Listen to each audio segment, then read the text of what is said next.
اور ایک اور 4 اشخاص کی کہانی سنو. حضور نے ارشاد فرمایا اے عمر اگر مجھے لوگوں کے سست ہو جانے کا ڈر نہ ہو تو میں تمہیں یہ بات کہوں کہ اس خبر کو جا کے گلی بازاروں میں بتا دو اور 4 اشخاص کی جنت کی گواہی دے دو کہ انہیں جنت میں جانے سے کوئی شے نہیں روک سکتی. عرض کی حضور کون کون؟ فرمایا ایک وہ عورت جس نے اپنی ساری محبتیں اپنے خامد پہ نچھاور کر دیں اور وہ اس حال میں مری کہ اس کا خامد اس پہ راضی تھا. جنت میں جانے سے اس کو کوئی شے نہیں روک سکتی. اور دوسرا وہ شخص جس کے بچے زیادہ ہیں, ذرائع آمدنی تھوڑے ہیں, لیکن اس نے اپنے بچوں کے پیٹ میں حرام کا لقمہ نہیں جانے دیا, محنت کرتا رہا, اوور ٹائم لگاتا رہا, مزدوری کرتا رہا اور اپنے بیٹوں کے لیے رزق حلال کی تلاش میں رہا. وہ بوڑھی کمر پہ بوریاں اٹھا اٹھا کے کام کرتا تھا اور اپنی کثیر اولاد کی پرورش کے لیے اس نے محنتیں بلی کی اور ان کو حرام کا لقمہ نہیں کھلایا. فرمایا قیامت کے دن اس کو بھی جنت میں جانے سے کوئی شے رکاوٹ نہیں پیدا کر سکتی. اور تیسرا حضور نے فرمایا وہ شخص کہ جو اپنے والدین کے ساتھ حسن سلوک کرے اور اس کے والدین اس پہ خوش ہوں, اس پہ راضی ہو جائیں.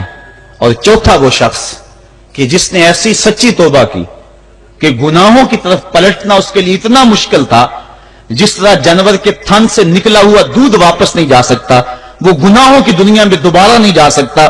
تو یہ فرمایا یہ 4 شخص ایسے ہیں عمر اگر اس بات کا ڈر نہ ہو کہ لوگ سست پڑ جائیں گے تو ان 4 اشخاص کے بارے میں شہادت دے دو کہ یہ دنیا پہ چلتے پھرتے جنتی. تو ماں باپ کی خدمت کرنے والا, ماں باپ کو راضی رکھنے والا یقیناً اللہ کی نعمتوں کا حقدار ہے. وہ بدبخت ہیں بیٹے جو ماں باپ کو راضی نہیں رکھتے. اللہ کے حبیب صلی اللہ علیہ وسلم کی خدمت میں ایک شخص حاضر ہوا اور اس نے اذن جہاد طلب کیا. حضور میں جہاد پہ جانا چاہتا ہوں, مجھے اجازت مرحمت فرمائے. حضور نے فرمایا احیّن والدہ کا, کیا تیرے والدین زندہ ہیں؟ کالا نعم, عرض کی ہاں حضور میرے والدین زندہ ہیں. کالا ففیہما فجاہد, کہا جا ان کی خدمت کر یہی تیرا جہاد ہے.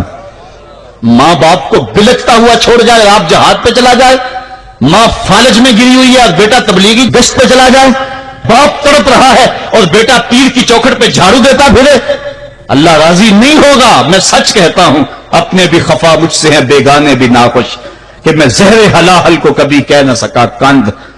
بات وہی کہتا ہوں سمجھتا ہوں جسے حق, نئے ابلائی مسجد ہوں نئے تہذیب کا فرزند. محمد عربی صلی اللہ علیہ وسلم سے بڑا پیر کون ہو سکتا ہے؟ لیکن حضرت وہ ویسے کرنی نہیں آ رہے. آقا کریم اپنے بٹن کھولتے ہیں اور کرن کی طرف, یمن کی طرف رخ کر کے لمبی سانسیں لیتے ہیں اور کہا میں رحمان کی خوشبو پا رہا ہوں. ایک دن صحابہ نے پوچھا بندہ نواز جس کے لیے تڑپتے ہو, جس کی ٹھنڈی ہوائیں آپ کو آ رہی ہیں, وہ آپ کا بڑا پیار کرنے والا ہے. کہا ہاں میرے سے بڑی محبت کرتا ہے. تو کہا پھر اتنی محبت کرتا ہے تو یمن تو دور نہیں ہے, بلال حبش سے آ گیا, سلمان فارس سے آ گیا, سہیب روم سے آ گیا, اور وہ یہاں یمن سے نہیں آ سکا. فرمایا اس کی بوڑھی اور نابینا ماں ہے جس کی خدمت اس کو نہیں آنے دیتی. اللہ اکبر. اب حضرت اویس کرنی نہیں آئے لیکن خیر التابعین کہلائے. آئے نہیں لیکن حضور ان کی یاد میں تڑپ رہے ہیں. اللہ, بلکہ حضور نے فرمایا کہ کوئی جائے اویس بن عامر کو ملے اور جب ملے تو اس کو کہنا میری امت کی بخشش کی دعا کرے. جو ماں باپ کی خدمت کرتا ہے اس سے ثابت ہوا اس کی دعائیں قبول ہوتی ہیں. میں نے ایک روایت میں پڑھا ہے کہ جو آدمی روزانہ اپنے والدین کے لیے دعا کرے, والدین زندہ ہوں تب بھی, والدین فوت ہو گئے ہوں تب بھی, یہ عادت بنا لے, روزانہ ماں باپ کے لیے دعا کرے, ساری زندگی اس کے رزق میں بے برکتی نہیں آئے گی. اللہ اس کو رزق کی فراوانی عطا کر دے گا. اور جو والدین کے لیے دعا نہیں کرتا اللہ تعالیٰ کی رحمتوں سے محروم ہو جاتا ہے. حضرت ابو ہریرہ رضی اللہ تعالیٰ عنہ جب بھی ہاتھ اٹھاتے تھے تو یہ دعا کرتے تھے, اللہم اغفر لابی ہریرہ ولأمی ولمن استغفر لہما, اے اللہ ابو ہریرہ کو بخش دے, حضرت ابو ہریرہ کی ماں کو بخش دے, اور قیامت تک جو ہم دونوں کے لیے بخشش کی دعا کرے اس کو بھی بخش دے. حضرت امام محمد بن سیرین ایک بزرگ ہوئے تابعی, جب بھی دعا کرتے تھے یہ دعا ضرور کرتے تھے, اے اللہ ابو ہریرہ کی بخشش کر دے.